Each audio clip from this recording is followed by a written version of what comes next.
ગઢડા તાલુકામાં ખાતરની કંપનીઓની મનમાની સામે આવી રહી છે।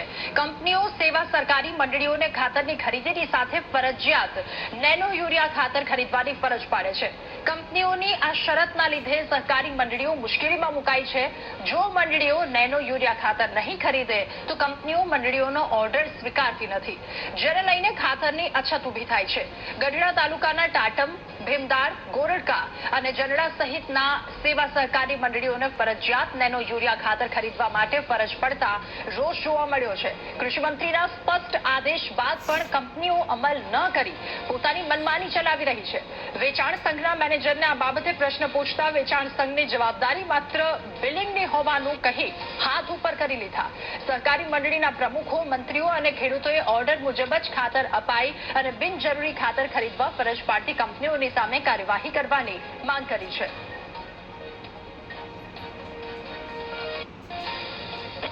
દરેક મંડળીઓની અંદર જિલ્લામાં અને અન્ય જગ્યાએ જ્યારે મંડળીના મંત્રી તરીકે અમે ખાતરનો ઓર્ડર આપીએ છીએ, અમારી એક ચેનલ હોય છે, તાલુકા સંઘ, જિલ્લા સંઘ અને બુચકો માસલ। અમારો ઓર્ડર તાલુકા સંઘમાં આપવાનો હોય છે। તાલુકા સંઘમાં અમે ઓર્ડર આપીએ તો એ લોકો એવું કહે છે કે તમે પાયાના ખાતર સાથે અન્ય ખાતર જેવા કે નેનો ડીએપી, નેનો યુરિયા, સાગરિકા કે અન્ય તમે પ્રોડક્ટ સાથે લો તો તમને આ તમારો ઓર્ડર સ્વીકારવામાં આવશે, અન્યથા ઓર્ડર તમારો સ્વીકારવામાં નહીં આવે।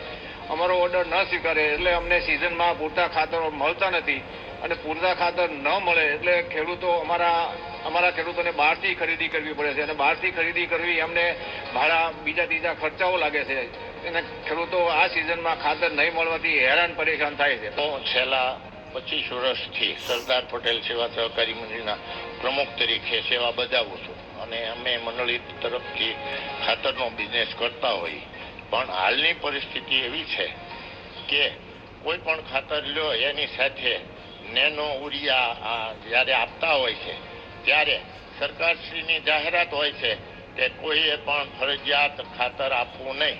હવે અત્યારે તો મંડળીઓ બધી એવી વિતમણામાં છે કે હવે ખેડૂતોને જે ખાતર આપવાનું થાય છે, હવે ખેડૂતો ખાતરના પૈસા માંડ ભેગા કરીને લાવે છે, હારે પાછા નેનો ને ડીએપી ને એવું આપે છે, તો એ ખેડૂતોને પહોંચાતું નથી। તો કૃષિ મંત્રીની જે ભલામણ છે ખેડૂતોને કે ભાઈ ફરજિયાત ખાતર હારે જે નેનો આપવાની છે એ પટ્ટા બંધ કરો, તો આવડા લોકો એનું અમલ કરતા નથી, બરાબર। અહીંના સંઘવાળા, તાલુકા સંઘ છે, જિલ્લા સંઘ છે, કંપનીવાળા, જીએનએફસી વાળા બધા એનો અમલ કરતા નથી। કૃષિ મંત્રીએ જાહેરાત કરી છે કે જે ખેડૂતોને જે જોઈવી એ વસ્તુ આપો, એમ ન જરૂર હોય તો ન આપશો એમ, તો એ હવે એ લોકો આવડા લોકો એની ફરજિયાત રાખે જ છે। અમારે ફક્ત બિલિંગની જવાબદારી હોય છે, રવાનગી સીધી જે તે કંપની ડાયરેક્ટ સીધી કરે છે। તાલુકા સંઘની જવાબદારી ફક્ત બિલિંગ પૂરતી છે, એટલે આ જવાબદારી કંપની લેશે।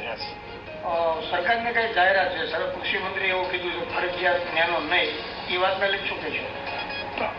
ગઢડા સંઘને ફક્ત બિલિંગ પૂરતી જવાબદારી છે, કોઈ બીજી કોઈ કામગીરી નથી।